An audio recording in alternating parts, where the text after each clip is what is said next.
Salut à tous, c'est Bourrichon, on se retrouve pour l'analyse de la 12e journée du top 14, la première de 2024.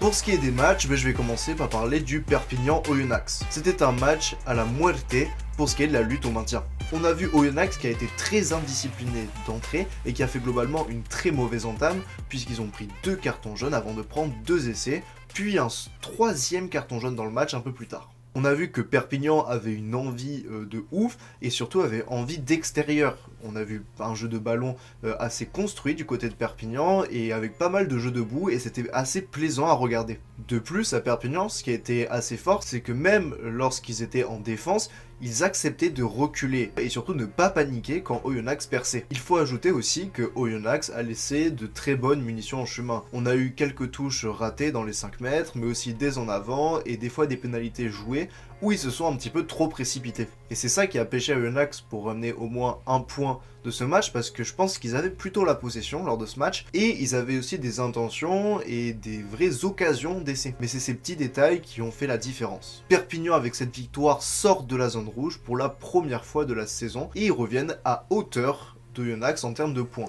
On va continuer la lutte pour le maintien en parlant de Montpellier qui recevait le rugby club toulonnais. Alors dans ce match, on a vu un Toulon apathique, on a l'impression qu'ils avaient pas trop envie de jouer. Il y avait un petit peu un manque d'envie et ça s'est vu notamment en début de match où Montpellier a breaké assez rapidement avec cet essai magnifique de Geoffrey de Mérou. Mais globalement même la défense de Toulon n'a jamais pris le pas sur l'attaque de Montpellier. Il y a eu des errements défensifs trop importants pour pouvoir espérer quelque chose, alors que pourtant la possession était toulonnaise. Le MHR de son côté avait quelques intentions de jeu, ça s'est vu avec l'essai de Doumerou, et surtout s'est nourri des erreurs de Toulon. Il y a eu notamment 3 interceptions, dont une qui amène à un essai. Il n'y avait pas trop de continuité dans le jeu de Toulon, c'était un peu trop lisible, c'était toujours le même système, avec toujours un avant qui faisait pivot dans le dos pour les 3 quarts qui écartaient, sauf que le problème c'est que ça s'adaptait jamais, c'était toujours la même chose, et Montpellier l'a très bien lu. Je pense que ça a dû être bien travaillé à l'entraînement parce que Toulon a eu très peu de franchissement dans ce match. Il marque tout de même un essai par Dani Priso, mais bon, c'est un essai d'avant, donc c'est un petit peu différent. Et ce qui était intéressant dans ce match, c'est que le MHR n'avait pas à avoir la possession pour pouvoir gagner, puisque la défense était très bonne.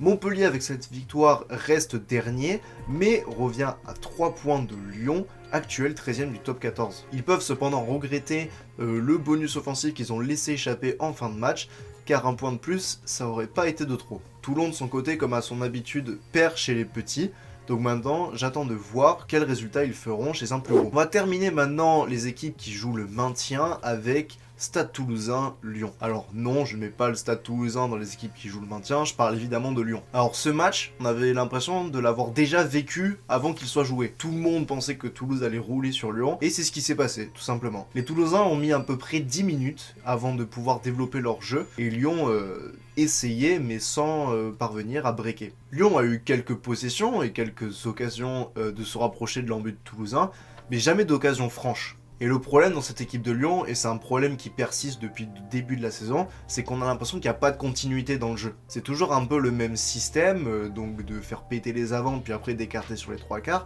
sauf que en fait t'as aucune adaptation, et contre Toulouse, il faut savoir s'adapter puisque la défense de Toulouse est très efficace. Et puis aussi, Lyon a commis énormément d'imprécisions. J'ai pas compté le nombre de ballons tombés au sol, de passes qui sont pas arrivées, parce que s'il y en avait vraiment beaucoup trop.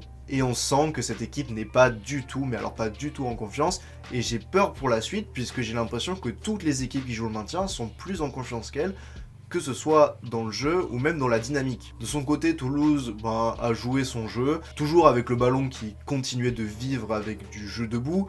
C'est le jeu de Toulouse quoi, et c'est un des meilleurs matchs de Toulouse depuis le début de la saison. Passons maintenant à Union Bordeaux-Bègles Bayonne. Alors ça c'était un match à suspense, hein. Franchement, les Bayonnais, entre ceux de la semaine dernière contre le Racing et celui-là, on peut dire qu'il faut pas être cardiaque quand t'es supporter bayonnais.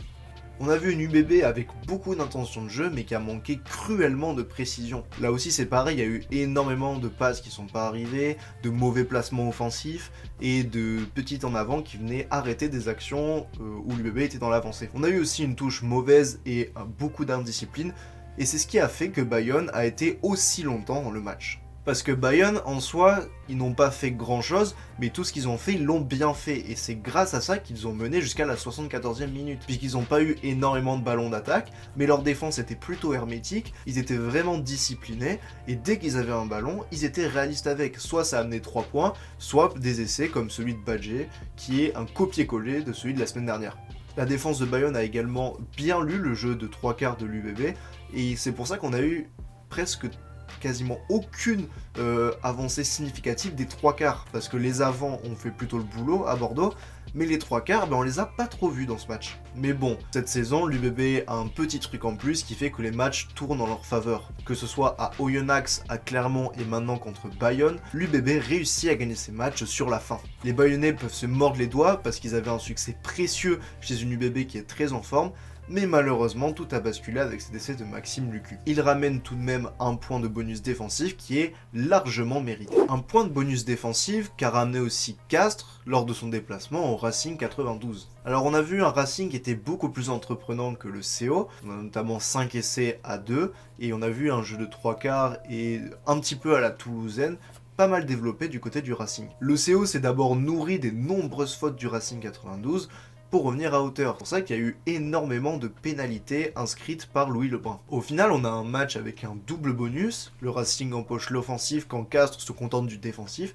et c'est quelque chose d'assez rare. Maintenant, j'aimerais souligner que les essais du Racing 92 ont été marqués globalement trop facilement. La défense de Castres était un petit peu aux fraises lorsque le Racing avait le ballon. Et c'est dommage parce que comme Castres s'est nourri des fautes du Racing et a été dans le match quasiment tout le temps, sans ces petits errements défensifs, ils auraient pu prétendre à une victoire. Puisque même si le Racing a marqué 5 essais, Castres n'a jamais été distancé. Et du côté du Racing, c'est un match un petit peu paradoxal, parce que globalement, ils ont dominé, c'était eux qui avaient les intentions, c'était eux qui avaient la possession globalement, mais à chaque fois qu'ils étaient en défense, ils faisaient une faute. Je pense que Stuart Lancaster ne peut pas se satisfaire de ce match, puisque même s'il y a 5 points au final au classement, le Racing est beaucoup trop indiscipliné et face à des équipes peut-être plus tueuses et plus fortes défensivement, ça ne passera pas. Pour ce qui est du match Stade Français ASM, on a vu donc une ASM qui dominait avant le premier essai d'Etienne. Et suite à cet essai, j'ai cru que le match allait véritablement tourner en faveur du Stade Français, mais non, c'est l'ASM qui a toujours gardé les commandes. On voit que le Stade Français a du mal à avoir un jeu complet et se contente de fulgurance, et c'est trop peu, et notamment des fulgurances liées à Brad Weber qui est un demi-mêlée dynamiteur, et le Stade Français ne peut pas prétendre au top 6 avec un jeu qui se contente d'intermittence comme ça. L'ASM a fait un match très solide, notamment pour ce qui est du combat et notamment devant, mais ils ont craqué en fin de match, ce qui fait qu'ils concèdent seulement un match nul. L'ASM n'a pas aussi été assez tueuse avec le Stade Français, notamment quand ils étaient à 14, puisqu'il n'y a eu que 3 points encaissés par le Stade Français lorsqu'ils étaient réduits. Le Stade Français peut s'estimer heureux d'avoir ce match nul, puisqu'il faut un match médiocre. Mais cependant, je pense que les deux équipes ne voulaient pas s'arrêter là et voulaient toutes les deux gagner ce match. Enfin, je vais terminer mon analyse de cette 12e journée par le premier match, à savoir Section Paloise La Rochelle, et la première victoire de La Rochelle à l'extérieur cette saison. On a vu une Section Paloise qui a été beaucoup plus imprécise qu'à l'accoutumée. Il y a eu pas mal de précipitations, et j'ai notamment en tête le ballon joué vite à 5 mètres de l'embut en début de match par Joe Simmons, qui cafouille, et au final ça ne permet pas de lancer le jeu, et la section paloise va être pénalisée un petit peu plus tard. C'était une occasion d'essai, ou du moins c'était une pénalité donc qui aurait pu ramener 3 points à l'équipe, et ils repartent avec 0. Ça a été un manque d'efficacité de la section un petit peu tout le temps, puisque là je vous parle de cette action qui s'est passée en début de match, et en fin de match on a cette action où la section avance, Dan Robson veut faire une sautée qui est parfaitement lue et interceptée par Teddy Thomas. C'était une action d'essai qui permettrait à Pau de pouvoir revenir au score, voire même dépasser La Rochelle à ce moment du match. Et pourtant, ils repartent avec encore une fois 0 points du camp rochelais.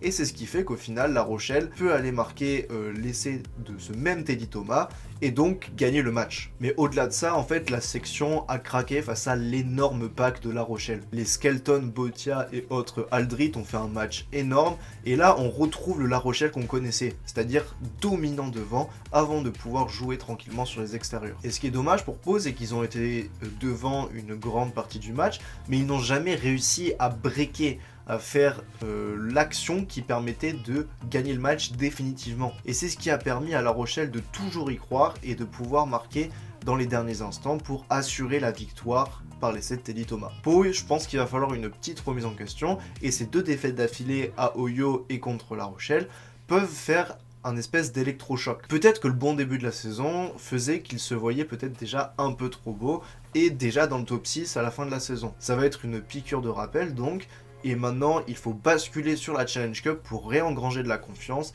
et pouvoir revenir en top 14 avec de meilleures intentions et enfin gagner. La Rochelle de son côté se réinvite véritablement dans les clubs qui jouent le top 6 puisqu'ils ne sont plus qu'à un seul point de la 6ème place. On passe maintenant au top et au flop comme d'habitude. Pour ce qui est des tops, je vais parler de Levani Botia. Ça a été un véritable poison. Il y a au moins 4 turnovers grâce à lui, dont 3 ballons qui ont permis une pénalité. Et au-delà de ça, il a été très présent défensivement, comme on ne l'avait pas vu depuis très longtemps avec le maillot de La Rochelle. J'ai trouvé qu'il avait eu un peu de mal à revenir depuis la Coupe du Monde, mais là, ce match, c'est le vrai match de retour de Botia. En deuxième top, je vais mettre Wayme Naituvi.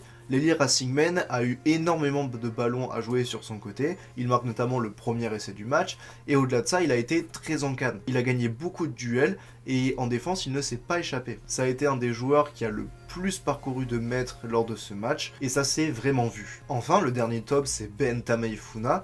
Le puissant pilier tongien a juste tout écrasé sur son passage. Ça faisait longtemps qu'il n'avait pas été aussi dynamique et aussi remuant et qu'il avait autant cassé des gueules lors d'un match. Là, les pauvres Bayonnais n'ont rien pu faire, alors que pourtant il y avait de sacrés clients en face. Les Kassim, Tatafou ou encore Seth, ils auraient pu l'arrêter, mais non, c'était trop compliqué. Il est d'ailleurs récompensé par cet essai tout en puissance où il casse le plaquage d'Ake avant de faire les 5 derniers mètres et d'aplatir. Pour ce qui est des flops maintenant, je vais commencer à parler de Zach Henry. J'en attendais beaucoup de Zach Henry. J'étais pas du tout satisfait des matchs de Joris Second, et j'en ai déjà parlé plusieurs fois dans les autres vidéos de la chaîne, et j'attendais de Zach Henry un 10 plus dynamiteur, plus joueur que ce que n'est Joris Second. Mais le Stade français, comme à son habitude, n'a jamais réussi à jouer. Les seuls bons ballons qu'ils ont, c'est grâce aux fulgurances de Brad Weber, et Zach Henry est pour beaucoup car c'est lui qui a la conduite du jeu, c'est pour ça que je le mets en flop. En flop, je vais mettre aussi Jack Singleton. Le talonneur toulonnais a été très peu en vue lors de ce match, très peu disponible dans le jeu, il a raté beaucoup de plaquages et beaucoup de touches. C'est vraiment pas un bon match de la part de Singleton, il va falloir qu'il se remette dans le bain. Enfin, le dernier flop, c'est Joe Simmons. L'anglais n'a pas du tout pesé sur ce match et a fait même plusieurs bourdes à l'image de ses en avant et de cette action dont j'ai déjà parlé un peu plus tôt. De plus, il a raté quelques coups de pied qui ne sont pas dans ses habitudes. C'est aussi pour ça que Pau a perdu ce match. Pour ce qui est du classement maintenant, on a donc La Rochelle, comme je disais, qui revient à 1 point de la 6ème place et qui donc prétend véritablement à ce top 6. En bas, ça s'est véritablement resserré puisqu'on a Oyonnax, Perpignan et Lyon qui se tiennent à 20 points avec Montpellier juste derrière. Franchement, la lutte pour le maintien, elle est vraiment incroyable cette saison. Je vous remercie de m'avoir regardé pour l'analyse de la 12e journée. N'hésitez pas à vous abonner, mettre un j'aime, un commentaire et à activer la cloche pour avoir mes futures vidéos. C'était Bourrichon, ciao ciao.